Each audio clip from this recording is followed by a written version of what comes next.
Toliau norint važiuoti į trasą, minimaliai, ko jums reikia, kas nesukelia didelių investicijų, jums reikėtų šiam motociklui, manyčiau, pakanka priekinės žvaigždutės -1 dančiu nuo standartinės ir +1, +2 dantis į galą.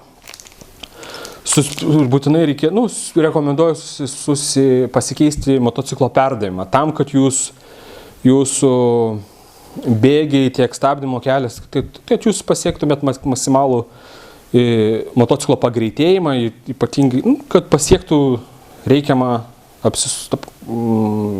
motociklo greitį.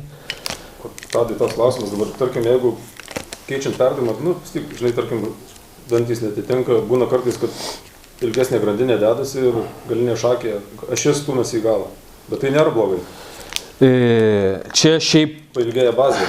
Šiaip yra, ašis pasistumia į galą ir į priekį, tai jau yra reguliavimo pagal trasą principai. Sakykime, jeigu kalbam apie Nemuno žiedą, Nemuno žiedai yra kuo geriau, yra tikrai naudinga kuo toliau patraukti galinį ratą atgal.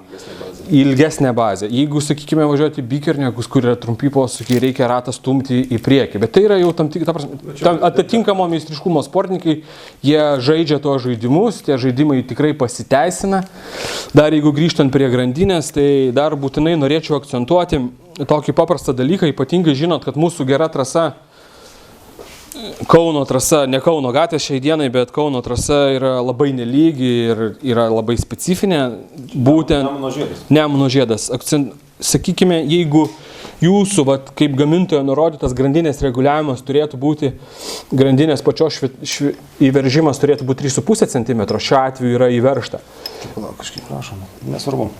Nesvarbu, apie 3,5 vidutiniškai. Nemuno žiedui ar kitom trasom jums reikėtų tą grandinę atsileisti iki 4,5-5 cm,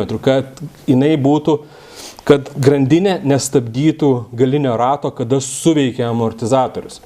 Kad nebūtų lūžio, kad grandinė nelaužtų greičių dėžės sveleno ir nestabdytų galinio rato.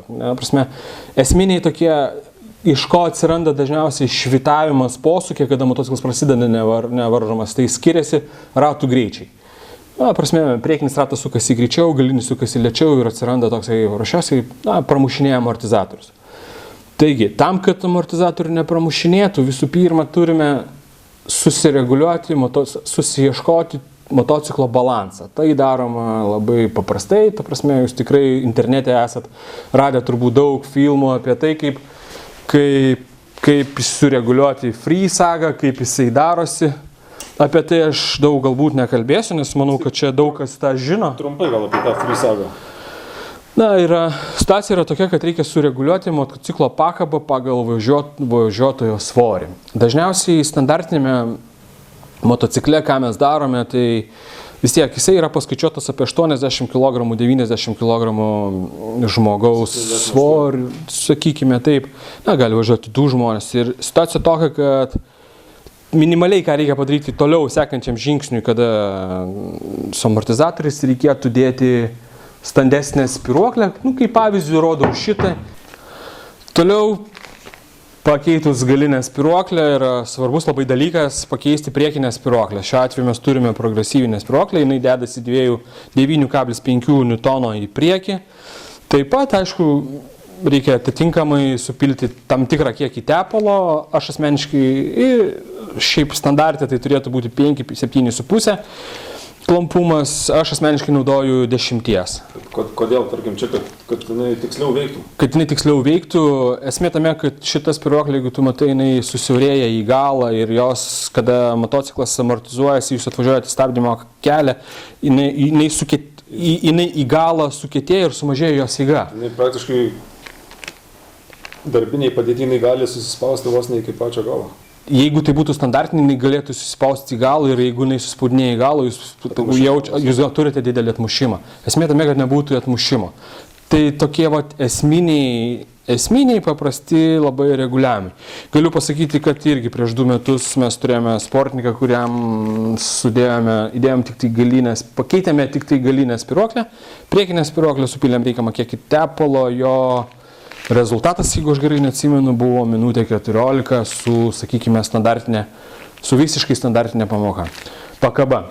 Aišku, mano gyvenime teko dirbti ir daugiau ir su Juliu Čibirke, tai mes esame ir tą minutę pačią 13 pravažiavę su visiškai naujų motociklų realiai nieko nedarytų. Tai priklauso nuo žmogaus, nuo jo tarpinės Nuo jo patirties. Gal ir taip. Tai tiek. Tadai, o dabar, tarkim, tie patys išmetimas, ten investavimas į variklio galios didinimą. Ar to reikia? Pradžiai. Ne, aš asmeniškai tikrai nemanau, kad tas yra labai, labai aktualu ir kad tai padeda pasiekti kažkokį tai geresnį rezultatą. Manyčiau, pirmo žingsnio tikrai pakanka, nes jeigu jūs važiuojate minutę 25 ir mano duotas pavyzdys su reikiamais pakeitimais, žmogus važiuoja minutę, pavyzdžiui, 15, tai tą 10 sekundžių atsimušti, manau, galima ir su tuo, kas yra duota gamyklos, ypatingai paskutinių metų motociklais.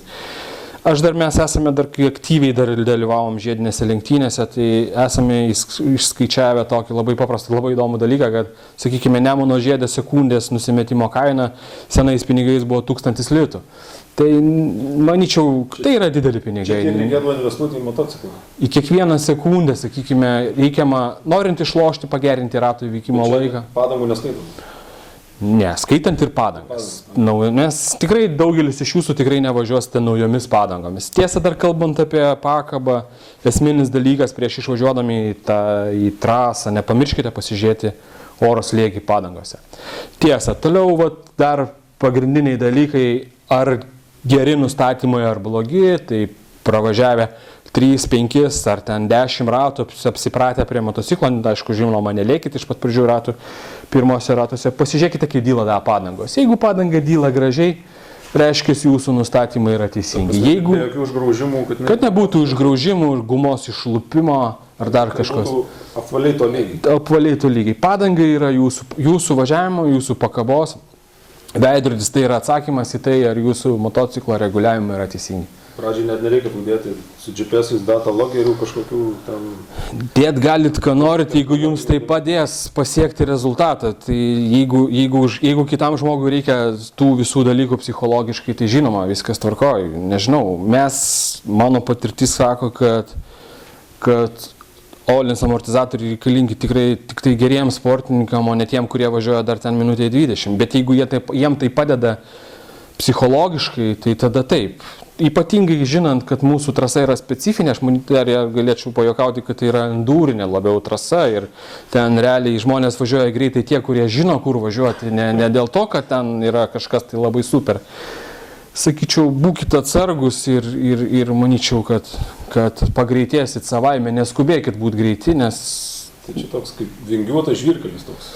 Gaila pripažinti, bet yra taip, bet aišku, mes neturim pasirinkimo, geriau tenais negu gatvėje. Iš tikrųjų taip. O dabar, tarkim, pati motociklo išvaizda, ar ten reikia, tarkim, aš turiu minimalų biudžetą, tam pasidarau, kaip ir sakai, ten į pakabą pasižiūriu kažką, ar verta ten investuoti į tą gražią išvaizdą to motociklo. Ten tie sportiniai spoileriai ir iš tikrųjų jie... Ne, čia automatinė... Profesionalumo.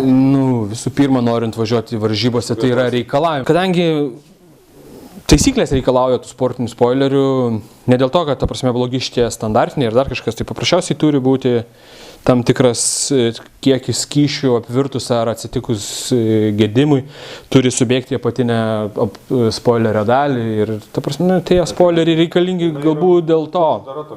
Jinai taip turi būti uždara talpa, kad nepadaryti ten didelių nuostolių trasai. Aišku, normaliuose varžybose jūs tikrai neišvažiuosite su antifrizu radiatorėje, nes kaip senai, ta prasme, visiems žinomas dalykas, kad antifrizas yra baisesnis dalykas ant asfalto negu tepalo bala. Netgi labiau nei banano žievė. Manyčiau, kad Antifrizas yra baisiau negu tepalas, sakykime, jeigu per tepalo dėmę dar galite pravažiuoti ir ten dar kažkas tai didelė galimybė, kad jūs nenukrisite, tai antifrizas yra peilis. Dažniausiai būna tokių kritimų nesuprantančių, dėl ko pušnus ir nučiažia būdo ratai, o ten po to įsiaiškini, kad kažkada tai gal kažkoks tai drifteris užvirė Nemuno žiedo apačioje ir išbėgo antifrizas pas jį. Tai šitoj mūsų trasoje tokie dalykai atsitinka. Taigi dėl spoilerių yra tiek. Aišku, ekonominis yra dalykas, bet kuriuo atveju jūsgi norėsite parduoti tą motociklą ir susigrąžinti bent jau kažkokią tai dalį savo pinigų, tai manyčiau, išlaikius jos sveikus, tikrai didesnė galimybė iš tos balos išlipti kiek įmanoma mažiau nukentėjus. Pigiau. Taip yra, toks gyvenimas. Tai va, toliau kas yra, jeigu jau toliau mes greitėjame, išlipam iš tos minutės 20 ir kalbame apie tolimesnius tuningo variantus, tai žinoma būtina yra stabdžių sistemos pakeitimas, tam tikro tam tikro mišinio kaladėlės ir žinoma armuotos šlangutės. Aš asmeniškai, prieki jos yra būtinos. Aš asmeniškai dar galėčiau užsimerkti dėl galinių stabdžių, nes tai nėra toks būtinas dalykas. Šitoje vietoje dar galėtume sutaupyti, bet jeigu yra pinigų, tai aišku būtinai reikia pasikeisti ir šičia. Ypatingai, aišku, tuose motociklose šiuolaikinėse, kada veikia ABS sistema, kada yra lietaus režimai, tai turėkite omenyje, kad, sakykime, stabdyti tuose motocikluose, kuriuose yra ABS sistema, tai stabdydami tik tai priekiniais stabdžiais, apie 7% jūsų galinis ratas taip pat gauna stabdymą. Čia apie paskutinės kartos motociklus. Dabar apie pačias smagelės, jos turi būti sertifikuotos. Taip, jos turėtų būti sertifikuotos, ten Staflex ar yra įvairių gamintojų. Ne garaže pagamintos, ne? Ne, tikrai nerizikuokite, nes tos visos rankinės jungtis, tai čia galbūt kokiam barzdotam čekparistui iš Amerikos tas dalykas ir tinka, bet jūs pagalvokite, jeigu dedat, geriau dėkite tą tikrą daiktą, kuris nepaves jūs tam reikiamų momentų. Su normaliais žymėjimais. Taip, kaip priklauso ir dar turėkite omeny, kad nusipirkę šlangutės, jos tikrai nėra skirtos 2 ar 3 sezonais. Jeigu turite galimybę, keiskite kas sezoną, jos nėra amžinos. Jas būtina keisti, kaip ir stabdžių skystį ypatingai. Aš asmeniškai rekomenduoju keisti prieš kiekvieną sezoną ir ypatingai po to momento, jeigu jūs pajautėt, kad jūsų stabdžiai buvo užvirę. Tai dėl stabdžių sistemos būtų tiek. Dabar tie patys, ką dar reikia paruošti tokios smulkmenos, pritvirtinti, gal kažką reikėtų? Yra įvairiai.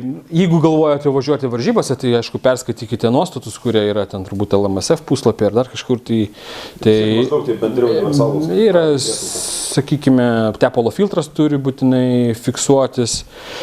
Papildomai prisitvirtinti. Taip, papildomai prisitvirtinti, tepalo prisukimo varžtas turi papildomai prisitvirtinti, karterio varžtas. Šitie dalykai turi būti būtini. Gal dar nepalėtėme pakojų. Iš pradžių, kaip ir kalbėjau, kad motociklą reikia prisitaikyti pagal savo važiavimą. Tai standartinės pakojos jos yra, jos sumontuotos šiek tiek per žemai ir jos gerai guldant jos tikrai trukdo. Aišku, čia yra padarytas tas atsilenkimas tam, kad jinai atsilenktų, bet jeigu jūs montuosite bet kokias tuninginės kojelės, jos automatiškai bus kokia 10-15 cm aukštesnės, kas jums palengvins įvažiavimą į posūkį ir jūs galėsite paprasčiausiai didesnių kampų užgulti, jūsų motociklas važiuos, paprasčiausiai didesnių kampų užgulęs, jūs tada galėsite daryti greičiau. Tai vėlgi, anksčiau mes gamindavome tas kojelės dėl to, kad neturėdavome, o dabar jau yra tai, kad visko iš tikrųjų nesunku įsigyti, tai reikia tik tai noro ir pinigų. Ir vėl grįžtant į tą dalyką, kad, sakykime, sugalvojęs parduoti, jūs jas galite irgi atgal nusimti ir dar kažkam tai panaudoti. Šitas kojelės, aišku, irgi reikia nuimti. Šitų nereikia, visų tų papildomų dalykų, kas yra, aišku, reikėtų stengtis atsikratyti. Sekantis dalykas slaideriai. Dabar senai buvau Nemuno žiedo treniruotėse, bet iš anksčiau atsimenu, žmonės persistengdavo saugodami savo motociklus, jie darydavo ten, kaip vaizdžiai pasakysiu, metro ilgio slaiderį, dažnai užkabindavo kitą žmogų. Tai situacija tokia, jeigu gaminsite slaiderį patys, tai net žiūrėkite, kad jisai neišlystų iš priekinio vairo įsikišimo, nes normaliuose varžybose ar netgi treniruotėse jūsų neišleis iš mechanikų bokso normalus teisėjas. Plius nepersistinkite būtent su slaideriai, jie saugo, bet turėkite omeny, kad jie kitą kartą ir labai stipriai pakenkia, kada motociklas čiuoždamas, ypatingai dabar jau ir Nemuno žiede, kada atsirado tie vadinami borteliai, jisai kliūna už bortelio, po to motociklas kažkaip stebuklingai papuola į orą, verčiasi ten kokius 5 kartus ir realiai, sakykime, sliderį reikia įdėti protingai, pagalvoti apie pasiekmes, kas su juo gali būti, kad didžioji daugumoje jisai gali jums ir pakenkti. Taip kad čia toksai yra kompromisas. Sakykime, arba jo reikia, arba ne. Aš asmeniškai ne visą laiką manau, kad jisai reikalingas, bet reikia žiūrėti į motociklo modelį. Anksčiau Honda turėjo problemų, ypatingai tą 900 litras, dėl velino dangtelio išlindimo ir tada tikrai būdavo, kada problema būdavo ta, kad krentant tas dangtelis, magnetas atsimuždavo į asfaltą ir linkdavo velena ir tada reikėdavo keisti variklius, tai tada Honda turėjo tokią problemą. 919, taip, šitie motociklai turėjo šitą bėdą, dabar, nežinau, jeigu dabar... Dabar varikliai iš tikrųjų spaudžiasi. Jie dabar, ne, viskas, sakykime, visų gamintojų tikslas, čia vadinama 1G pozicija, sukelti svorio centrą kiek įmanoma aukščiau, kadangi kartu su sportininku sudaro vieną prispaudimo, svorio centras yra keliamas į viršų tam, kad kuo mažiau motociklas, kol sunkiau kiltų ant vieno rato, jums išvažiuojant, akceleruojant, kad natūraliu savo svoriu jis įspaustųsi į priekį ir jūs galėtumėte greičiau važiuoti. Visas svirimas į posūkius toks. Taip, jisai yra lengvesnis, ta prasme, paprasčiausiai lengvesnis valdymas yra motociklo, jisai tikslesnis. Aš nežinau, man atrodo, kaip ir daugmaž pradžioje, aišku. Iš tikrųjų yra tokios detalės, planybės, bet manau, kad norint važiuoti į žiedą, tai tikrai, kad kol kas Lietuvoje yra tokios, daug kas yra gandų ir mitų lygyje, kad kažkas girdėjo, kad reikia daryti tą, kaip kažką reguliuoti, bet to tokio... Aš, matot, kadangi didelę pertrauką esu padaręs žiedą, jeigu tai būtų prieš 10 metų, kada pats važiavau, tai dar tikrai kažkaip mes tą informaciją dalindavomės netgi ir su savo tos dienos konkurentais, dėl to galbūt mes esame visi draugai, ko nepastebėjau dabar bandžiau prieiti prie vieno vyruko, pasakyti, kad ten pas tavę nedirba amortizacija, dar kažkas, tai gavau tokį žvilgsnį, tai supratau, kad reikia eiti ten ant tų raidžių, kur reikia, pasitraukiu ir daugiau nejau nesakiau, bet iš esmės paėmus, jeigu turit kažkokių tai klausimų, drąsiai prieikit, tikrai pasidalinsiu. Daugumą dabar turi išmaniausius telefonus, planšetinius, tai jiems padeda turbūt. Mano vienas draugas buvo labai toksai stiprus kompiuteristas, žaisdavo ten, lenktyniaudavo su mašinėlėm, kada realiai buvo išsilaikęs teises, tai pirmą kelionę baigėsi krūmuose. Tai situacija tokia, kad vėlgi pasakysiu toks labai paprastas dalykas. Sportininkas normalus, mano manimu, jisai turi kristi, aišku, reikia to vengti, bet sezone ten 5, 6, 7 kritimai, skausmingi finansam, galbūt fiziniai būsenai, bet kritamas žmogus tobulėja. Aišku, iš to nelinkiu, bet to nereikia bijoti, reikia būti tam pasiruošus. Taip. Nu ką, užbaigiant šitą temą, pačio motociklo, vis tik aš manau, kad Tadas dar padės papasakoti apie kitus dalykus, tai kas dar reikalinga, aišku, reikalinga apranga, avalynė, visos tos pačios apsaugos, bet čia mes apie tai pakalbėsime atskirai kitoje laidoje. Tai ką, buvo labai smagu. Ačiū Tadai. Einu valgyti.